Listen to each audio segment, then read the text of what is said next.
हाय, जैसे कि मेरा नाम है प्रशांत और अब आप देख रहे हैं इतने टाइम से मेरी कोई वीडियो नहीं आई थी, तो अब मैं आज हम एक टॉपिक डिस्कस करेंगे जो 9th क्लास के बच्चों के सिलेबस में बहुत ज़्यादा यूज़ होता है और 5 मार्क्स का कॉन्सेप्ट होता है। बच्चे बहुत अच्छा टॉपिक होता है, बहुत समझने वाला टॉपिक होता है, बट इसको बच्चे छोड़ देते हैं कि इतना बड़ा है और अच्छे से कई बार एक्सप्लेन नहीं कर पाते, समझ भी नहीं पाते और कई बार एग्ज़ाम में नहीं लिख पाते। तो हम इसके बारे में डिस्कशन करेंगे।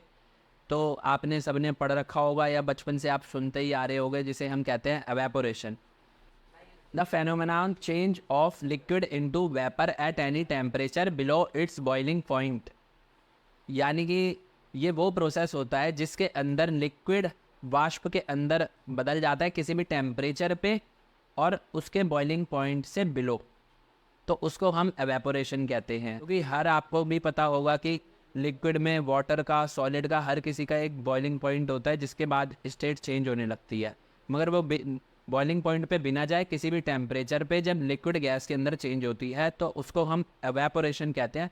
इसके कुछ फैक्टर होते हैं, उसके बारे में आज हम डिस्कस करेंगे। जैसे कि सबसे पहला फैक्टर होता है इसका इंक्रीज इन सरफेस एरिया।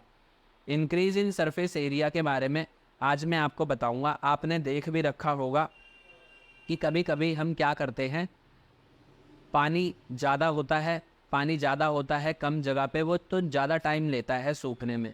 मगर हाँ, आपने अपने घरों में भी और हमारे यहाँ पे भी देखा होगा कि क्या होता है, पानी जब ज़्यादा होता है एक जगह पे टिका हुआ होता है तो वो ज़्यादा देर लेता है, ज़्यादा टाइम लेता है अपने आप को सूखने में।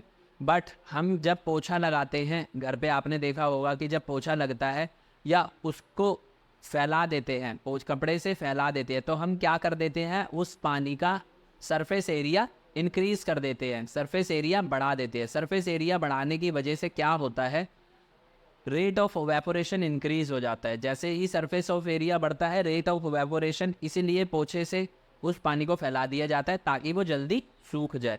पहला तो आपका ये हो गया। दूसरा होता है इंक्रीज इन टेम्परेचर, जिसको मैं पहले भी डिस्कस कर चुका हूँ।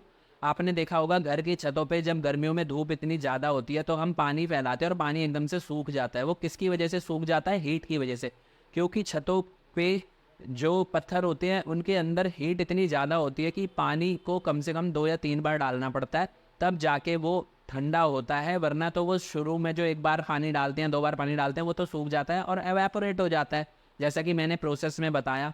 तो टेम्परेचर, अगर रेट ऑफ एवेपोरेशन इंक्रीज करना है तो टेम्परेचर भी बढ़ाना पड़ेगा। अब तीसरा इसका फैक्टर आता है डिक्रीज इन ह्यूमिडिटी।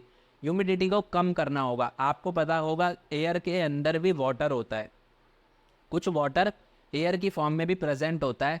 बट जहाँ पे उस आपने ऐसा भी देखा होगा, लोकल लैंग्वेज में मैं आपको समझाऊं कि कभी कभी ऐसा होता है कि बारिश के टाइम, जैसा कि जुलाई और अगस्त अभी चल रहा है, और आपने देखा होगा जुलाई और अगस्त के अंदर बारिश ज़्यादा होती है, तो घर पे आपने सुना होगा मम्मियाँ कई बार यूँ कहती हैं कि कपड़े गीले मत करना, सूखेंगे नहीं।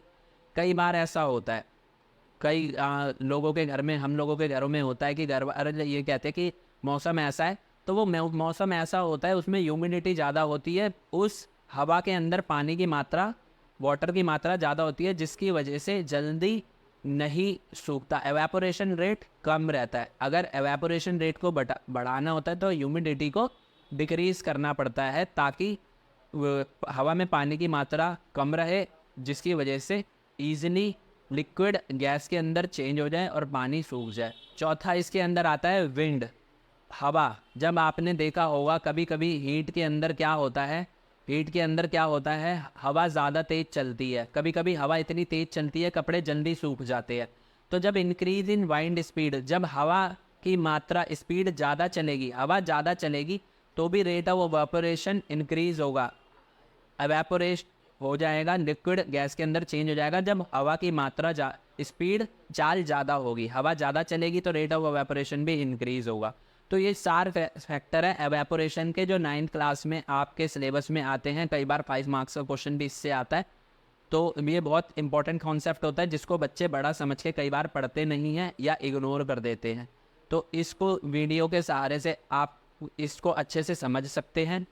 और आप इस चैनल को लाइक करें, सब्सक्राइब करें और कमेंट करें, और अपने फीडबैक आप हमें कमेंट में दे सकते हैं। Thank you.